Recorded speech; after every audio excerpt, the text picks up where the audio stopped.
Hello everyone, welcome to this 9th video on power spectral density. This video will explore on linear system with random inputs. So we will see first what is meant by linear system with random inputs, and then what are going to be the quantities we will be requiring to compute the output power spectral using the input power spectral using the power transfer function. And then we will try to explore important theorem which connects the input and the output power spectral density using the system transfer function or the power transfer function. So now we will begin with linear system with random input. Say suppose first we will have to define what is meant by a system. If you are going to give an input, and if this input is going to be processed and then it provides you with an output, then such an setup is referred as a system.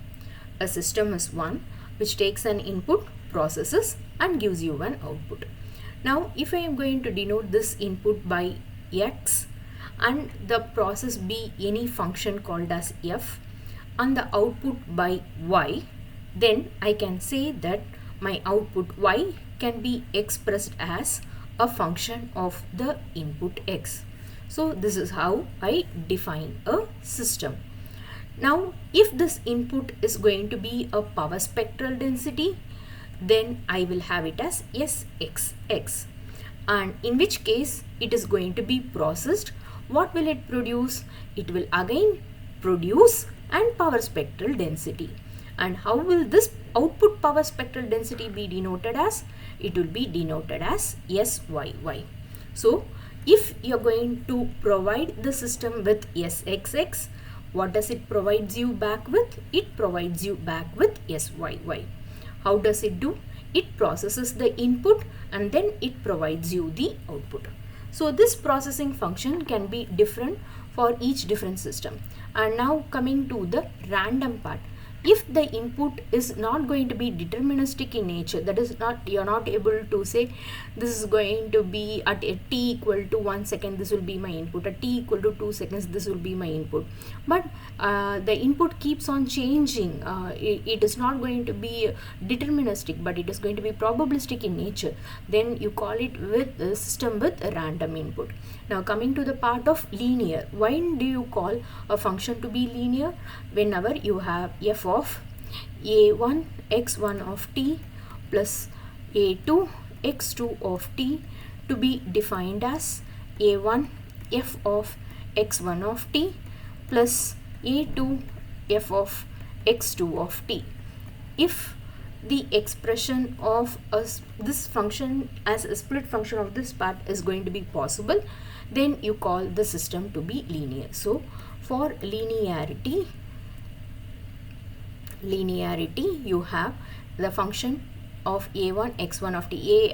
A1 and a2 are going to be constants over here. x1 of t and x2 of t are going to be my inputs. Then if my output process can be written as a sum of the independent input processes, then you call it to be the system as a linear system. Now moving on, the output process which is going to be y of t can be expressed as the convolution of the input process x of t. How can this be done? By the help of a system weighing function. The system weighing function is also referred by the name unit impulse response, and it is denoted by the script called as h of t. That is, my capital Y of t, the output, can be expressed as the convolution. This asterisk mark stands for convolution.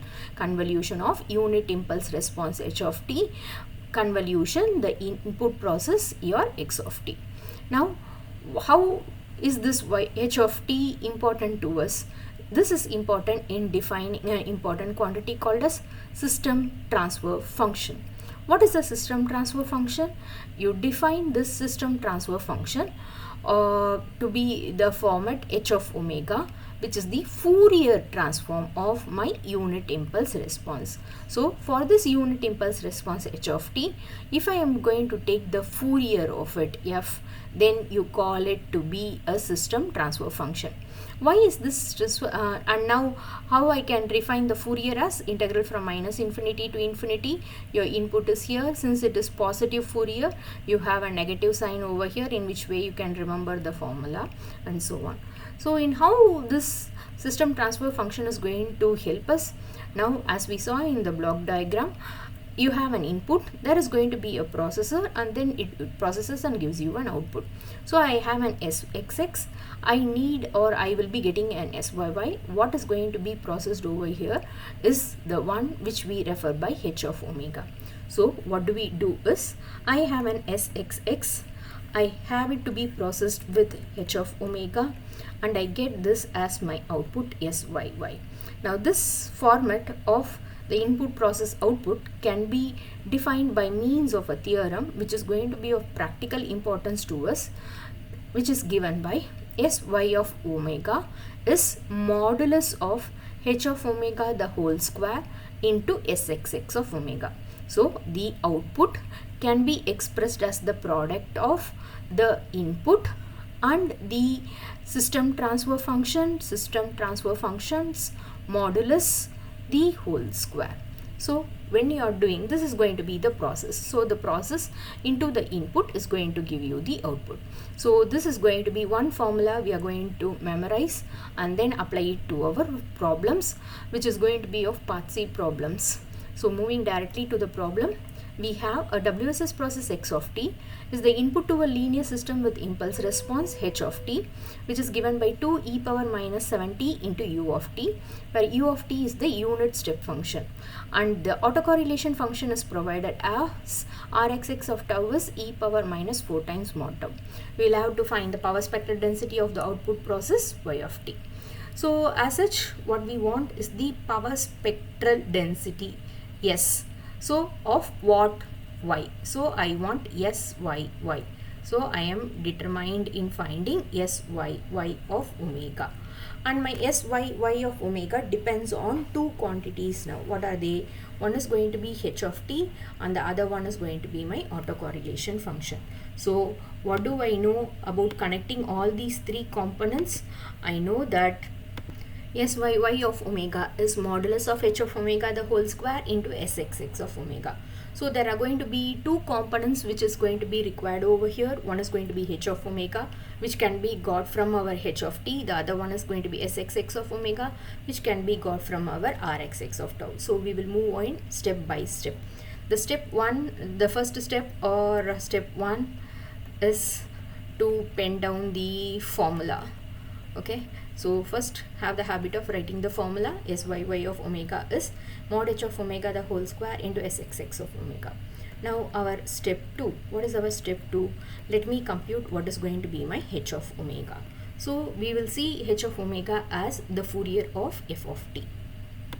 So I know that h of omega is integral from minus infinity to infinity h of t e power minus I omega t into dt. Now this limit extends from minus infinity to infinity. But what happens for the case for me? I have my h of t to be defined as my h of t is 2 e power minus 7t into u of t. What is this u of t?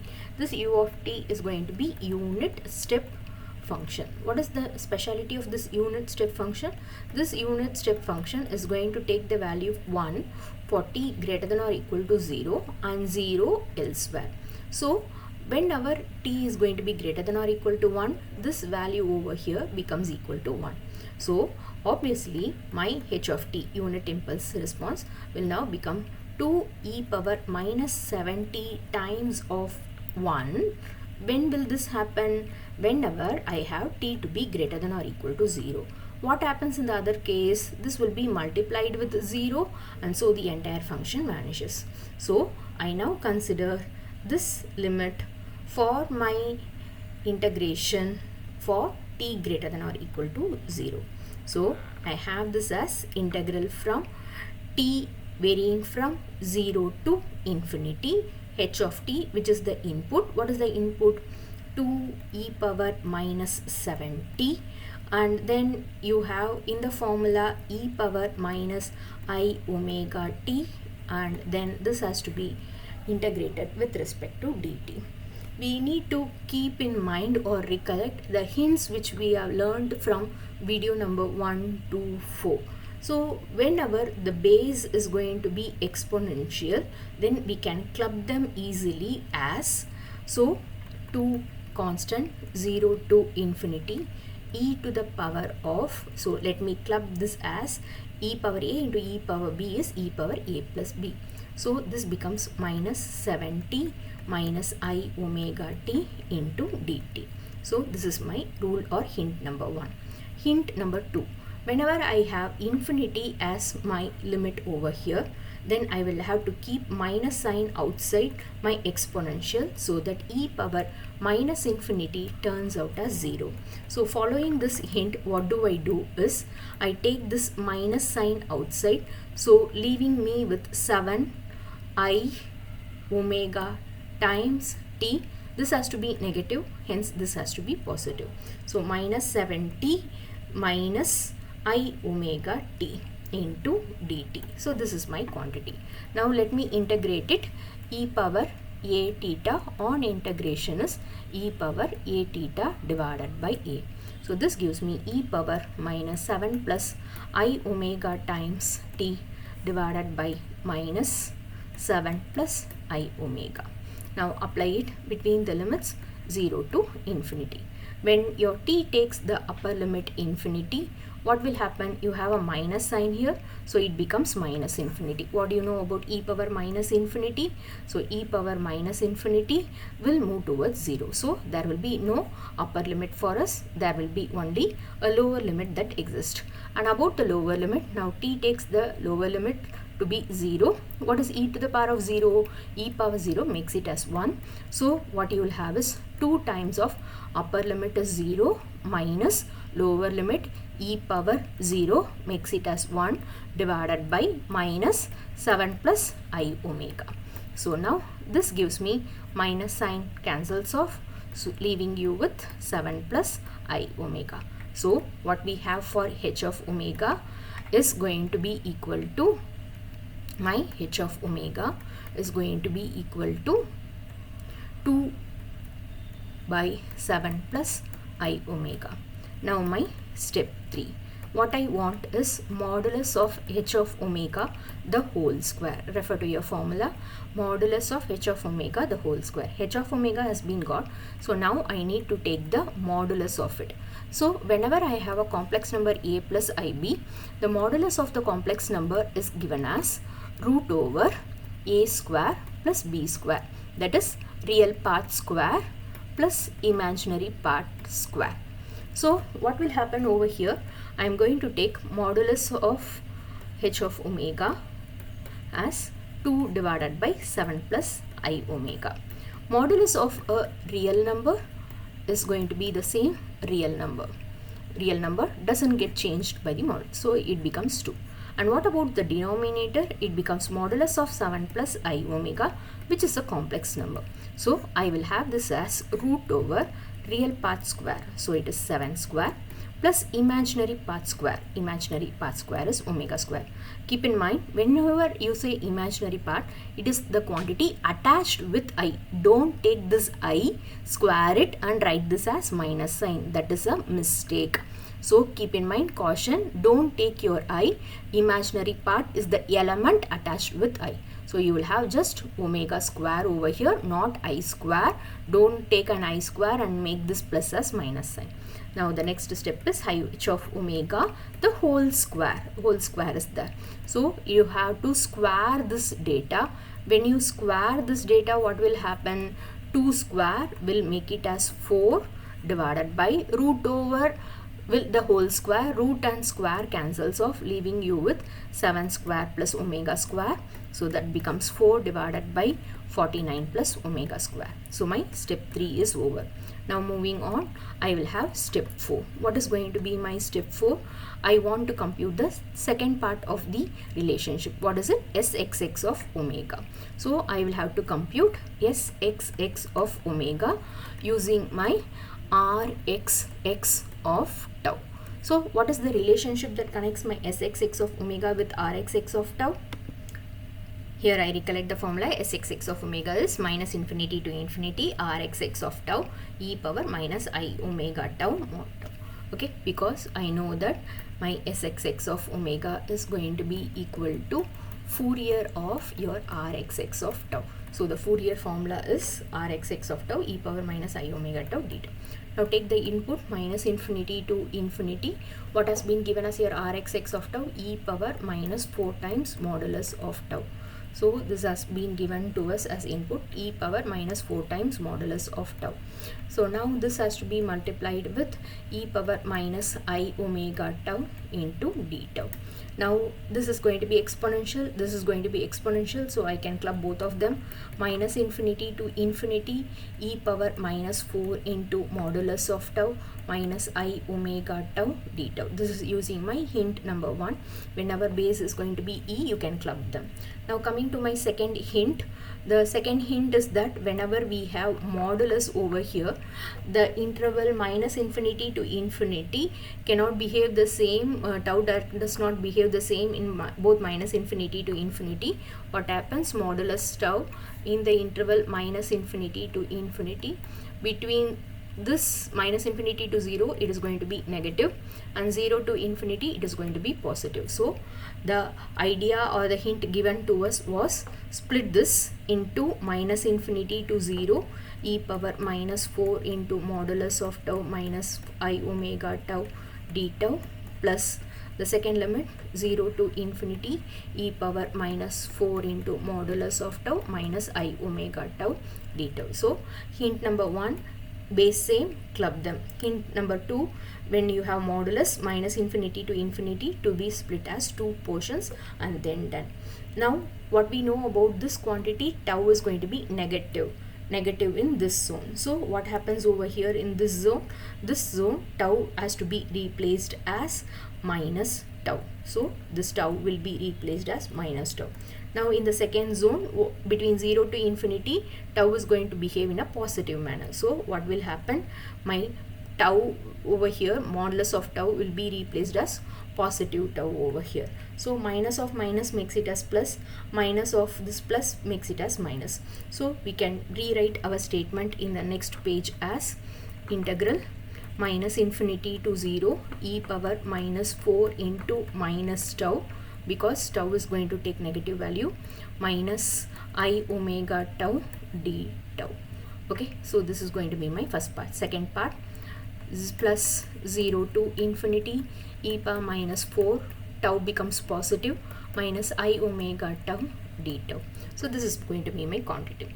Now coming to my third hint. Third hint was whenever I have minus infinity, what I'll have to do, I'll have to keep my e positive. I'll have to keep my e positive, so that this limit, when the variable takes the limit, it will become e power minus infinity, which will move towards 0.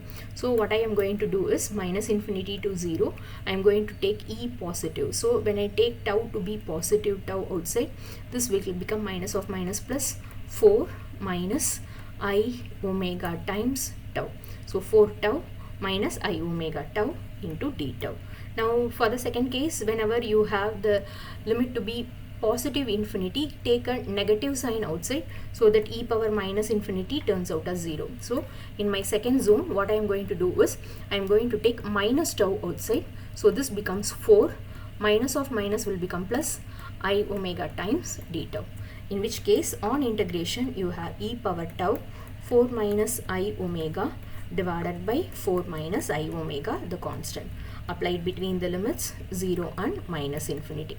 For the second term, e power minus tau into 4 plus I omega, the constant to be divided is minus sign of 4 plus I omega, which has to be applied between the limits from 0 to infinity. Now we need to keep in mind what is e to the power of tau. Tau taking the value minus infinity will vanish because e power minus infinity is 0. Now when you have minus infinity, tau taking the value infinity, this will vanish because e power minus infinity is 0. So only the portion with 0 over here and 0 over here will be left out. And what do we know about e to the power of 0? E power 0 will be equal to 1.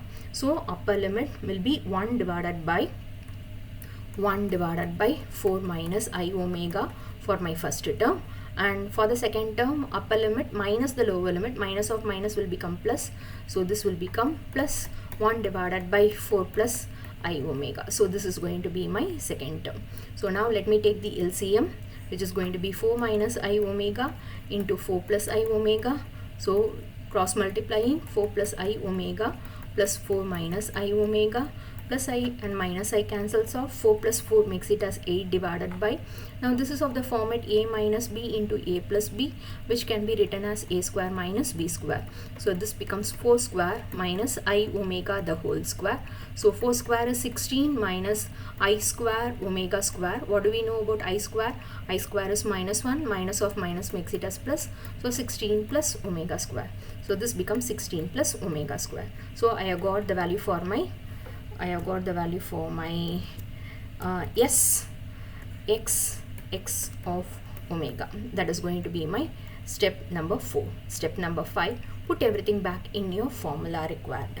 So what do I have? My step number 5 is going to be syy of omega, which is modulus of h of omega the whole square into sxx of omega. The answer for h of omega the whole square was from our step number 4, which was obtained as step number 3, which was obtained as 4 divided by 49 plus omega square. So replace it over here, 4 divided by 49 plus omega square. And this part sxx of omega, what we had was 8 divided by 16 plus omega square. 8 divided by 16 plus omega square. Now multiplying 8 fours are 32 by 49 plus omega square, and 16 plus omega square makes it as the output power spectral density syy of omega. That's it. Thank you.